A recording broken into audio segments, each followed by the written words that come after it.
Assalamualaikum warahmatullahi wabarakatuh. Salam sejahtera bagi kita semua.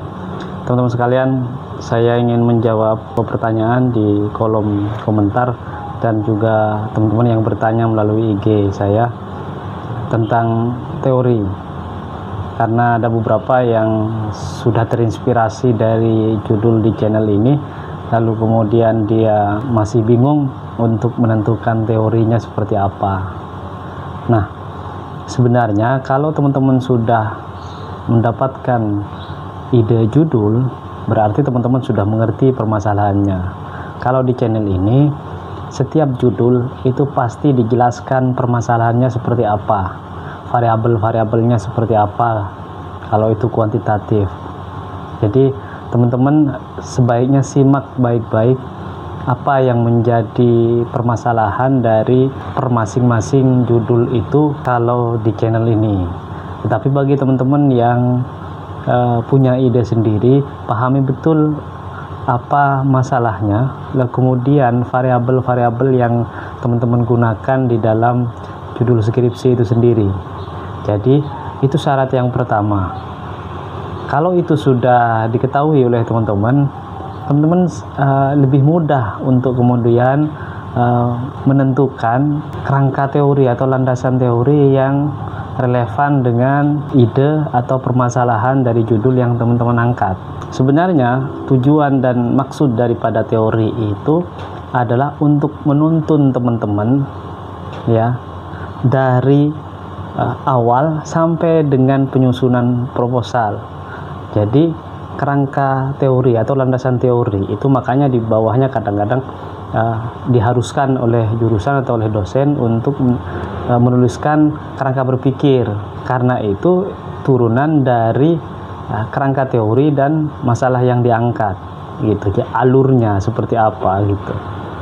Jadi tujuan teori itu agar alur berpikirnya nanti di dalam menuliskannya dari proposal sampai dengan laporan itu jelas arahnya, sistematis gitu loh. Jadi teori itu nanti digunakan pada saat teman-teman turun ke lapangan juga, pada saat teman-teman juga menyusun instrumen penelitian seperti misalkan kalau wawancara seperti apa, itu tidak lepas dari kerangka teori itu ya, sebagai pijakan loh ya. Sama juga bagi teman-teman yang menyusun kuesioner, itu tidak lepas dari situ, ide pokoknya itu ada di situ. Jadi teori itu dari penyusunan instrumen penelitian sampai dengan pengambilan data itu seperti apa di lapangan, dan kemudian bagaimana menarasikannya, itu tetap alurnya berdasarkan kerangka teori, landasan teori ataupun kerangka berpikir itu.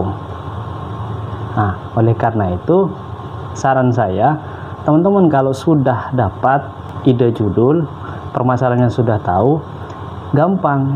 Teman-teman tinggal mencari konsep yang relevan dengan variabel-variabel yang diangkat di dalam judul itu, di dalam permasalahan itu.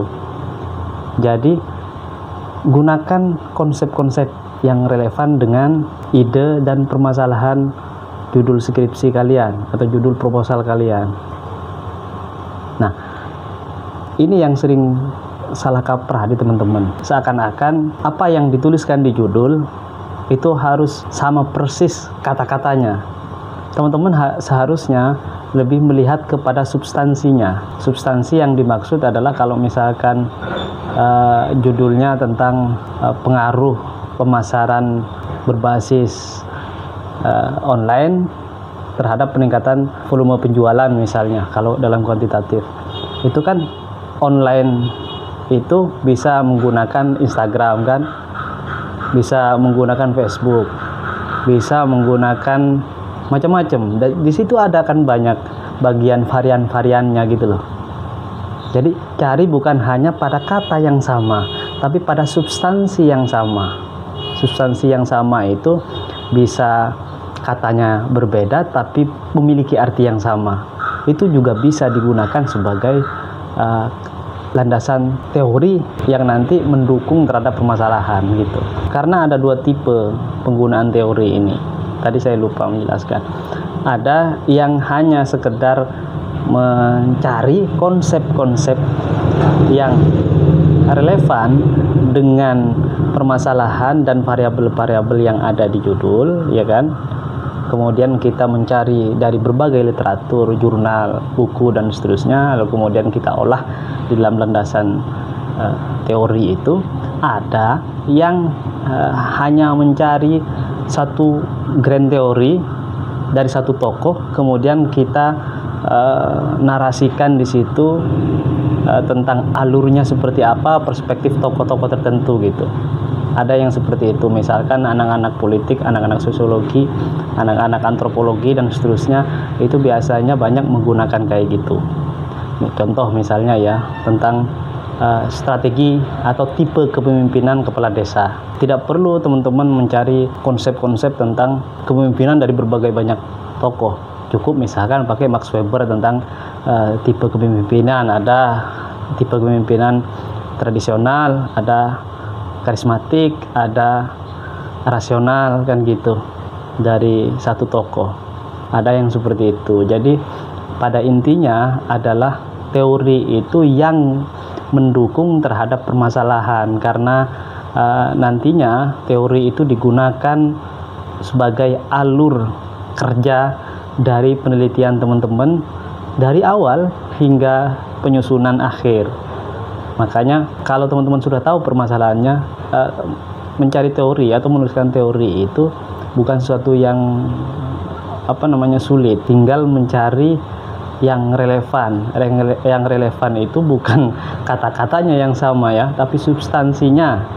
Ingat, substansinya gitu. Jadi teman-teman tinggal menuliskan, mencari referensi sebanyak-banyaknya. Semakin banyak referensi, semakin kaya, semakin dialektik gitu proposal teman-teman. Selama itu dilakukan nggak ada masalah. Dan untuk kerangka berpikir itu saya sudah lama menuliskan di channel ini. Teman-teman tinggal lihat bagaimana sih caranya kita menuliskan kerangka berpikir, yang intinya itu adalah bagaimana kita itu menyinkronkan gitu, mempertemukan antara permasalahan yang kita angkat dengan teori yang kita gunakan. Nah, teori itu tujuannya adalah untuk membaca masalah, lalu menjelaskan masalah, itu intinya kayak gitu. Sehingga membuat bagan itu, ini teori, ini permasalahan gitu. Bagaimana supaya alurnya jelas, ya tinggal bagaimana teman-teman, karena teman-teman sendiri yang mengerti permasalahannya dan teman-teman sendiri yang harus mencari teori yang relevan. Jadi gitu. Sekali lagi, soal teori itu berdasarkan dengan permasalahan yang ada di dalam variabel-variabel judul skripsi kalian. Jadi bukan hanya pada kata yang sama, tetapi pada substansi, karena ada banyak kata yang berbeda tapi substansinya sama gitu. Kan teman-teman sudah terbiasa melakukan parafrase gitu. Jadi kan teman-teman sudah mengerti, oh ini maksudnya ini gitu. Oh meskipun ini katanya berbeda ternyata maksudnya sama. Kan itu tujuannya. Oke, saya kira itu ya. Semoga bermanfaat. Tetap semangat. Assalamualaikum warahmatullahi wabarakatuh.